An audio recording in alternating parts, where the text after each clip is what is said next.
Hi நண்பர்களே, இந்த வீடியோவில் 6ஆம் வகுப்புலேருந்து 12ஆம் வகுப்பு வரைக்கும் தமிழ் 1 மார்க் கொஸ்டின்ஸ் பார்த்துருந்துட்டுருக்கோம். இந்த வீடியோவில் நம்ம 9ஆம் வகுப்பு புத்தக வினாவிடை அடிப்படையில் 9ஆம் வகுப்பு தமிழ் பார்க்கலாம்.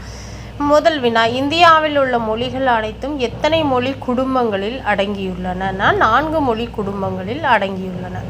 அடுத்து 4 மொழி குடும்பங்கள் எவை அப்படின்னா, இந்தோ ஆசிய மொழிகள், திராவிட மொழிகள், ஆஸ்திரியோ ஆசிய மொழிகள், சீன திபெத்திய மொழிகள். இந்த 4 தான் இந்தியாவில் உள்ள மொழிகள், அதாவது மொழி குடும்பங்களில் அடங்கியுள்ளது. இந்த 4 தான் 4 மொழி குடும்பங்கள் தான்.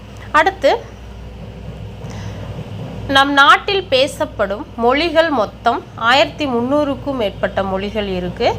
அதன் கிளை மொழிகளும் இருக்குது. 1300க்கும் மேற்பட்ட மொழிகள் ப்ளஸ் அதன் கிளை மொழிகள் இருக்குது. இந்திய நாட்டை மொழிகளின் காட்சி சாலை என குறிப்பிட்டவர் சா. அகத்தியலிங்கம். இந்திய நாட்டை மொழிகளின் காட்சி சாலை என குறிப்பிட்டவர் சா. அகத்தியலிங்கம்.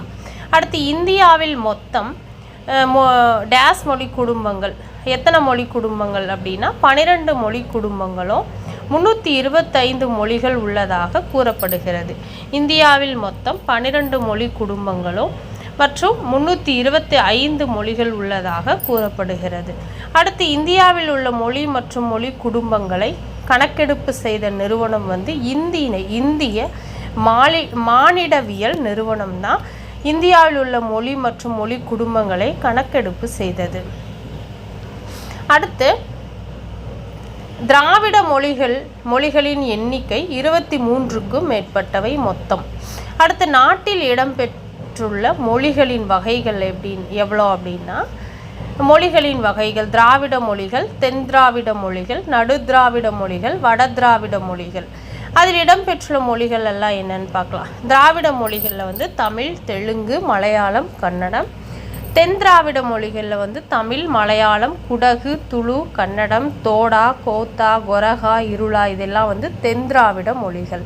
அடுத்து, நடு திராவிட மொழிகள் என்னென்ன அப்படின்னா, தெலுங்கு, கோண்டி, கோயா, கூயி, கூவி, கோலமி, பர்ஜி, கதவா, கோண்டா, நாயக்கி, பெங்கோ, ஜதபு, இதெல்லாம் நடு திராவிட மொழிகள். அடுத்து, வட திராவிட மொழிகள் குரூக்கு, மால்தோ, பிராகு, இதெல்லாம் வட திராவிட மொழிகள்.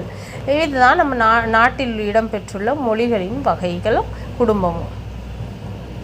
அடுத்து, உலக நாடுகளில் தாய் என்று அழைக்கப்படும் நாகரிகம் இந்திய நாகரிகம். கிமு 3000 ஆண்டுகளுக்கு முற்பட்டது இந்திய நாகரிகம். அடுத்து, திராவிடம் என்பதன் பொருள் திராவிட நாடு என்பதை குறிக்கும். அடுத்து, திராவிடம் என்பது ஒரு பெயரடை அப்படின்னு சொன்னவர் கால்டுவெல். கால்டுவெல் எந்த சொற்றொடர்களில் திராவிடம் என்னும் சொல் பெயரடையாக வந்ததாக கூறுகிறார் அப்படின்னா, திராவிட மொழிகள், திராவிட இனம், திராவிட நாகரிகம் அப்படிங்கிற பெயரடையில் வந்ததாக சொல்கிறார்.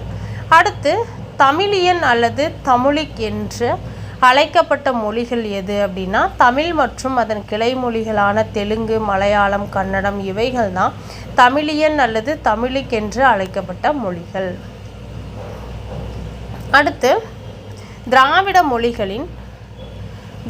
மொழிகளின் ஒப்பிலக்கணம் என்ற நூலின் ஆசிரியர் கால்டுவெல். அடுத்து, திராவிடம் என்னும் சொல்லை முதலில் உருவாக்கியவர் குமரிலப்பட்டர். அடுத்து, திராவிடம் என்னும் சொல்லை பயன்பாட்டிற்கு கொண்டு வந்தவர் கால்டுவெல்.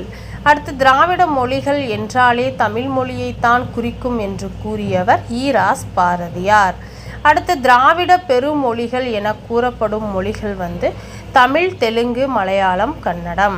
அடுத்து, திராவிட பெரும் மொழிகளின் பட்டியலில் எந்த மொழி மற்றும் நடு திராவிட மொழியைச் சேர்ந்ததுன்னா தெலுங்கு. அடுத்து, திராவிடம் என்னும் சொல் எந்த சொல்லிலிருந்து உருவானது என்று கூறப்படுகிறதுனா, தமிழ் என்னும் சொல்லிலிருந்து தான் திராவிடம் என்ற சொல் உருவானது. அடுத்து, தமிழ், திரவிடா, திராவிடா என்று உருவானதுன்னு சொன்னவர் ஈராஸ் பாரதியார் தான். இப்படி தான் உருவாச்சு. தமிழ் திரமிழா, திரவிடா, திராவிடான்னு உருவாச்சுன்னு சொல்கிறாரு.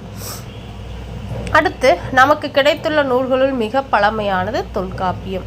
அடுத்து, தமிழ் கொண்டுள்ள திராவிட மொழி கூறுகளின் சதவீதம் 80%.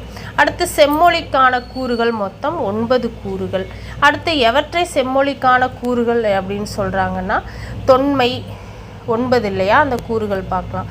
தொன்மை, தனித்தன்மை, மொழிகளின் தாய், சொல் வளம், இலக்கிய இலக்கண வளம், சிந்தனை வளம், கலை வளம், பண்பாட்டு வளம், பண்பாட்டு மொழி ஆகியவை தான் மொழிகளின் கூறுகள்னு 9 சொல்கிறாங்க. தனக்கென தனிச்சிறப்பும் பல மொழிகள் தோன்றி வளர அடிப்படையாகவும் உள்ள மொழி மூலமொழின்னு சொல்லப்படுது.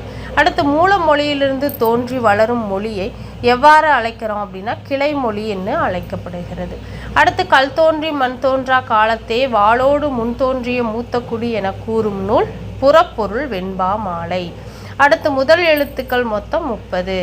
அடுத்து ஈரசை கொண்ட சீர்களில் வரும் உயிரிழப்படை வகை செய்யுளிசை அளபடை. எடுத்துக்காட்டு உலா அர் படா அர். அடுத்து மூவசை சீர்களில் வரும் உயிரிழப்படை வகை இன்னிசை அளபடை. எடுத்துக்காட்டு கெடுப்பதுவும் எடுப்பதுவும். இது மூவசை சீர்களில் வரும் உயிரிழப்பட வகைகள்.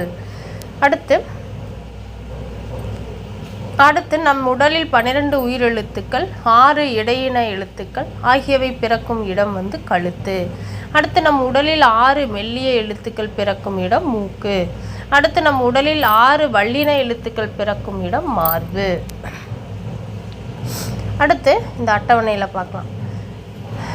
ஆ பிறப்பது வாயை திறந்து ஒலிப்பதனால் அங்காப்பு. அடுத்து ஏ பிறப்பது வாயை திறப்பதோடு மேல்வாய்ப்பல்லை நா விழும்பு தொடுவதால் பிறக்கிறது.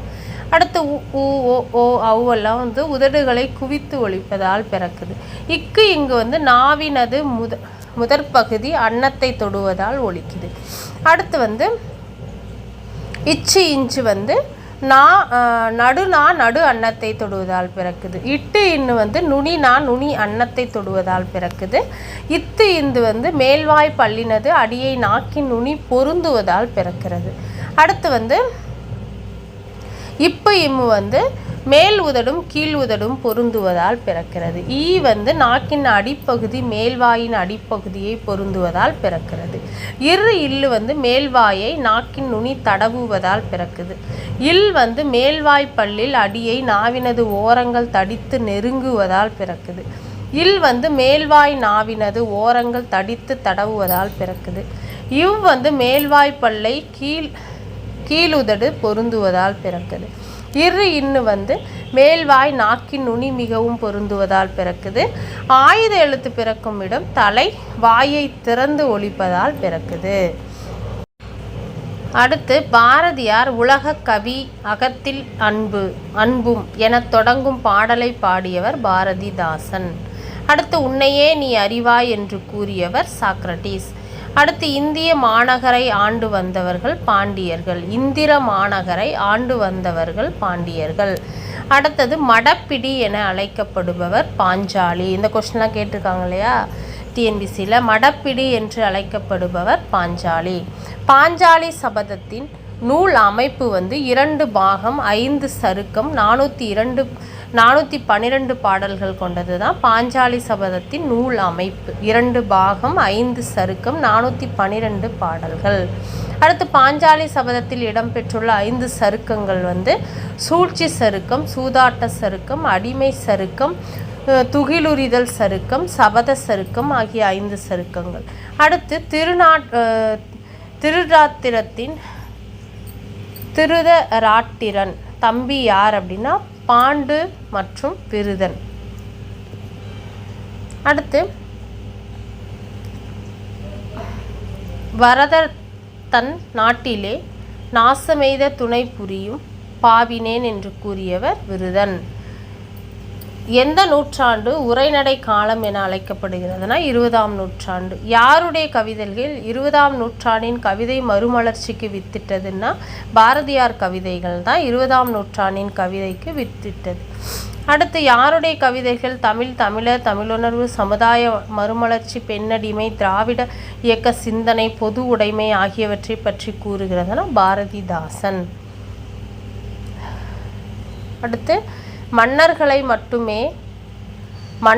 மட்டுமே மகிழ்வித்து வந்த கவிதை மரபை மாற்றி எளிய மக்களை நோக்கி கவிதை கருவியை திருப்பி அமைத்த பெருமை எந்த புலவரைனா பாரதியாரை சேரும். அடுத்து பிற நாட்டு நல்லறிஞர் சாத்திரங்கள் தமிழ் மொழியில் பெயர்தல் வேண்டும் என்று கூறிய கவிஞர் பாரதியார். அடுத்து அமெரிக்க கவிஞர் வால்ட் விட்மனின் சாயல். இந்த கொஸ்டினும் டிஎன்பிஎஸ்சியில் கேட்டிருக்காங்க இல்லையா. அமெரிக்க கவிஞர் வால்ட் விட்மனின் சாயலில் வசன கவிதை எழுதியவர் பாரதியார். யாருடைய கவிதைகள் கற்போரை களிப்பில் ஆழ்த்துவன என்று கூறுகின்றனர் அப்படின்னா கவிமணியுடைய கவிதைகள். அடுத்து எல்லோருக்கும் எல்லாம் என்றிருப்பதாக இடம் நோக்கி நடக்கிற திறந்த வையம் என்று பாடியவர் பாரதிதாசன். இதோட இந்த வீடியோ முடிச்சுக்கலாம். அடுத்த வீடியோவிலேருந்து அடுத்த 51வது வினாலேருந்து பார்க்கலாம். நன்றி, வணக்கம்.